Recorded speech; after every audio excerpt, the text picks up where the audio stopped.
অন্যান্য রথযাত্রা থেকে ব্যতিক্রমী হলো তারাপীঠের রথযাত্রা। তারাপীঠের রথে থাকে না জগন্নাথ দেব, সুভদ্রা, বলরাম। তারাপীঠের রথে চেপে তারাপীঠ ভ্রমণ করেন স্বয়ং তারামা। এদিন দেবীকে রাজরাজেশ্বরী রূপে সাজিয়ে গর্ভগৃহের বাইরে আনা হয়, যা বছরের অন্য কোনো দিন দেখা যায় না।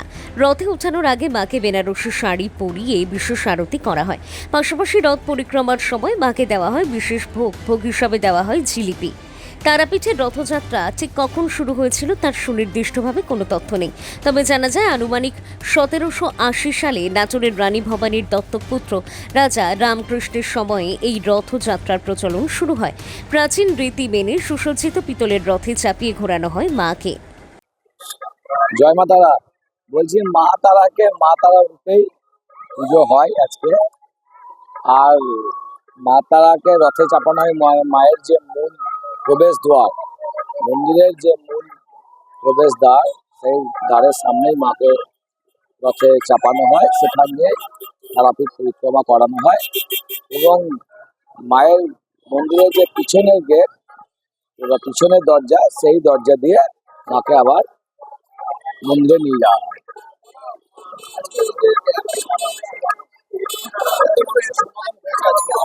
আমরা ভেবেছিলাম যে আজকে 35 থেকে 40,000 লোক হবে, কিন্তু আমাদের ধারণা ভুল প্রমাণিত হলে এখানে প্রায় আজকে 80 থেকে 75 থেকে 80,000 লোকের সমাগম হয়েছে। এবং সব থেকে বড় ব্যাপার, মায়ের কৃপায় যে কোনো রকম দুর্ঘটনার খবর এখন অব্দি আমরা পাইনি। সবাই সুষ্ঠুভাবে মায়ের দর্শন পেয়েছে।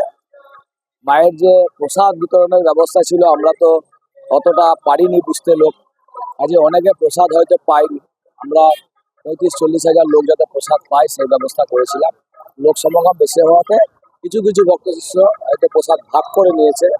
আমরা পরবর্তীতে চেষ্টা করি যাতে এক্সট্রা কিছু প্যারা বাতাসা সেগুলো বিলি করার চেষ্টা করে যতটা সম্ভব প্রসাদ দেওয়ার ব্যবস্থা করেছি। বিশেষ কিছু আপনারা সকলেই জানেন, এবছর যেহেতু আপনার পশ্চিমবঙ্গে সনাতনী সরকার প্রতিষ্ঠা হয়েছে, সেই সনাতনী সরকার মুখ্যমন্ত্রী মাননীয় শুভেন্দু অধিকারী মহাশয় পশ্চিমবঙ্গের বিভিন্ন রথযাত্রা কমিটিকে অনুদান দেওয়ার কথা ঘোষণা করেছে। তার মধ্যে তারাপীঠ মন্দিরের রথযাত্রার জন্য 5 লক্ষ টাকা উনি অনুদান দিয়েছেন এবং সেটা আমরা হাতে পেয়েছি।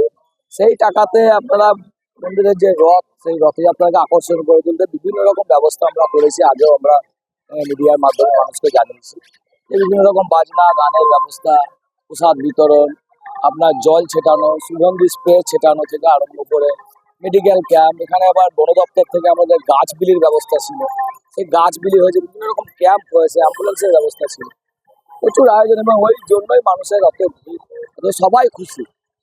মা তারাকে প্রথমে বের করে, যেটা মায়ের সোজা রথ, যেহেতু মায়ের যেটা মেন গেট, সেই গেটের রথ এনে মাকে যেভাবে রথ স্থাপনা করা হয়, রথে চাপিয়ে তার যা প্রাথমিক কাজ আরতি ইত্যাদি করার পর আমাদের মাননীয় বিধায়ক এবং আমাদের রামপুরহাট প্রশাসক এনারা রথের দড়িতে প্রথমে হাত দিয়ে রথ পরিচালিত হয় এবং মা তারার কৃপাই বলবো এবং সকলের ভালোবাসায় ওই রথ নির্বিঘ্নে সন্ধ্যা 6:10 মা রথ থেকে নামলেন এবং আপাতত আমার কাছে কোনো দুর্ঘটনার খবর আছে বলে নেই।